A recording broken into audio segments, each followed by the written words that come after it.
Ahoy there mateys, and welcome to the Action Brick. Today we have yet another installment in our LEGO Fortnite series, Lazy Lagoon. One of the newer locations in Fortnite, as you all know. And just in case you're new to the channel, the way I approach these MOCs is as if I am a LEGO set designer, and so the goal really isn't to capture every single detail, but just get a general idea, get a more simplified version of the actual thing, and really just to capture the spirit of the location. We have a lot of treasure to uncover here, so without further ado, let's just check out the MOC. Alright, so as always, I'm going to start off with the minifigures, and first up we have Laguna, and she came in the starter pack from Season 8. Sorry I'm late, by the way. But anyways, for her torso, I used that of the Praetorian Guard from Star Wars, and as you can see, I did do some custom painting for her left leg.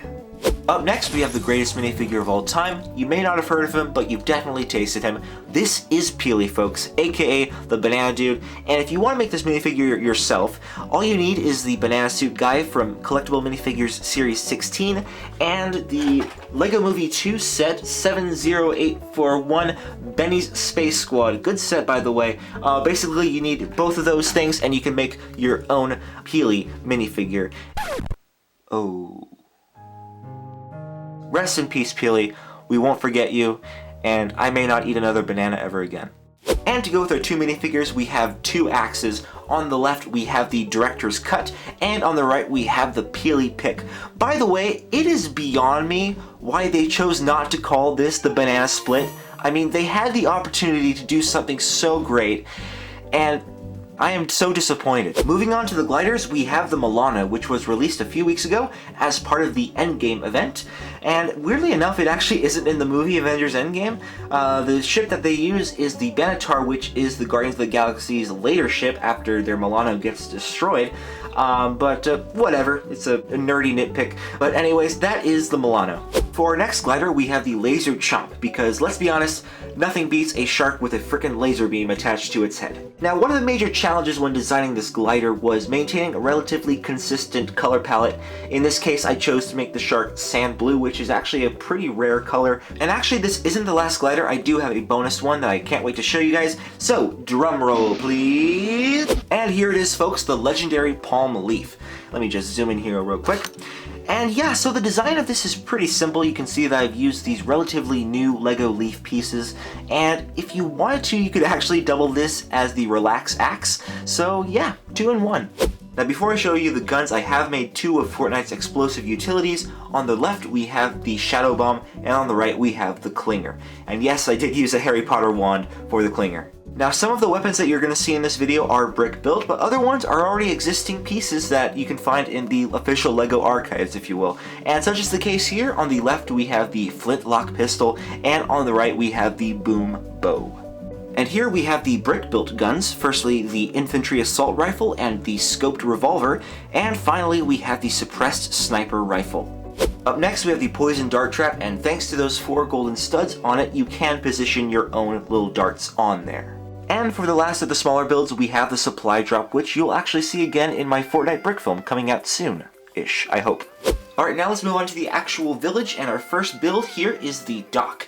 And as you can see back here, there are some barrels and other storage containers. And of course, at the end of the dock, there is a bridge that connects to the ship, but I'll get to the ship in a moment.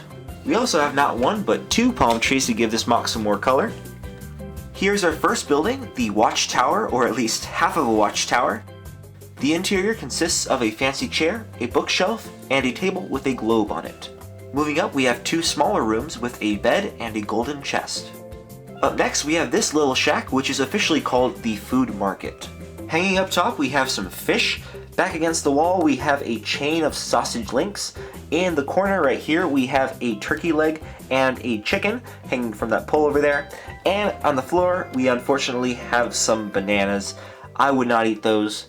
And it's not because they're on the floor. Moving on, we have the Tavern, and this is actually a pretty unique building in terms of the way that you access the interior. If we turn this around, you'll see that we have this side. You can always have it like that, but if you want to access the interior, what you can do is you can pull both of these little flaps out, and basically not only do you have a larger building, but you have access to the interior, and you get a lot of workspace in there. Anyways, on the first floor, we have a table with some refreshments, and if we take a look on the left, there's actually a staircase that can take you up to the second floor, where there is another table with a map, a treasure map. and a sword. Another neat feature is this golden chandelier that you can fold out just like that. At the top there is an attic with a ladder that can fold down, but besides that, it's just a chest and some storage containers. Now we can finally take a look at the pirate ship. So right off the bat, you can see that I have scaled this down to a more reasonable size by the standards of an official LEGO set, but that being said, I have tried to capture the spirit of the actual pirate ship. Starting at the bow of the ship, we have a feature where you can reel in the anchor, kind of unnecessary, but just something fun I wanted to include. And of course we also have the squid, which I am pretty happy with, especially the front part with its tentacle holding the trident. The ship does also have 3 masts, each with its own individual brick-built sail. And on the main sail I have attempted to recreate the Fortnite pirate symbol. I know. Still better than most modern art though. On top there is a crow's nest that can fit a minifigure. Here I have removed the mast just to show you some of the details on the deck. At the stern of the ship we have the captain's quarters, where inside you can see that there are some pouches of gold coins, as well as some, well, trophies on the wall. And at the back of the ship you can see that there's a little bit of a balcony space. And of course this pirate ship does have a lower deck where there is a lot more going on. Starting from the back, we have the ever so iconic teddy bear sitting on a hammock. Moving down, we have a lineup of cannons as well as some crates of ammo represented by black studs. And finally at the front we have some stacks of cargo, and yes, that is what you think it is. But unfortunately that brings us to the end of this episode. I hope you guys all enjoyed it. Let me know down in the comments down below what you liked, what you disliked. I want to hear from you. Also, if you are interested in seeing some of my other Fortnite videos, there will be a link to a playlist in the description of this video that you can see all of my other work in the Fortnite sort of theme. Now if you'll excuse me, I have a Fortnite brick film I need to work on, but in the meantime, as always, thank you all so much for watching, and stay cool.